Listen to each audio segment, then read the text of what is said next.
एका राजाची मुलगी विवाह योग्य झाली होती, पण तिची एक वेगळीच अट होती. ती म्हणाली, जो मला 1 ते 20 पर्यंत अशी गणना सांगेल ज्यामध्ये संपूर्ण सृष्टी सामावलेली असेल, त्याच्याशीच मी विवाह करेन. पण जो ही गणना सांगू शकणार नाही त्याला मात्र 20 फटक्यांची शिक्षा होईल.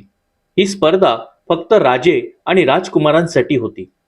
राजाने भव्य मेजवानीचे आयोजन केले. विविध मिठाई आणि स्वादिष्ट पदार्थ तयार करण्यात आले. सर्व पाहुणे आधी मेजवानीचा आस्वाद घेत आणि नंतर राजकन्येचा स्वयंवर सुरू होत असे. एकामागून एक अनेक राजे आणि राजकुमार आले.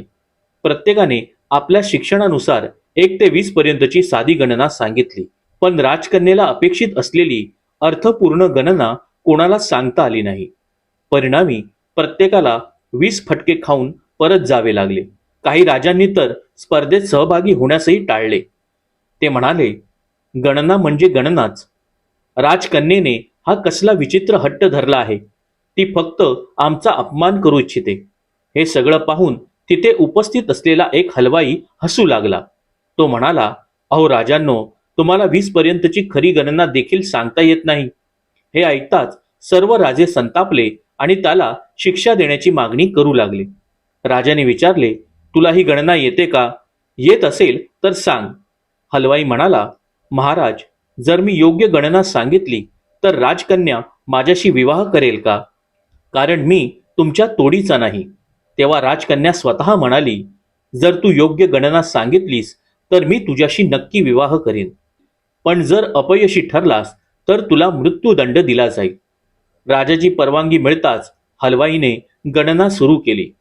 1 परमेश्वर, 2 पक्ष, 3 लोक, 4 युगे, 5 पांडव, 6 शास्त्रे, 7 वार, 8 खंड, 9 ग्रह, 10 दिशा, 11 रुद्र, 12 महिने, 13 रत्ने, 14 विद्या, 15 तिथी, 16 श्राद्ध, 17 वनस्पती, 18 पुराणे, 19वी तू, 20वा मी.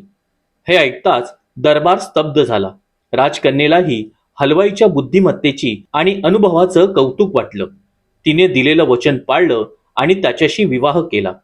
बोध: जीवनात लक्षात ठेवा, शिक्षण महत्वाचं आहेच, पण अनुभव त्याहूनही मोठा असतो.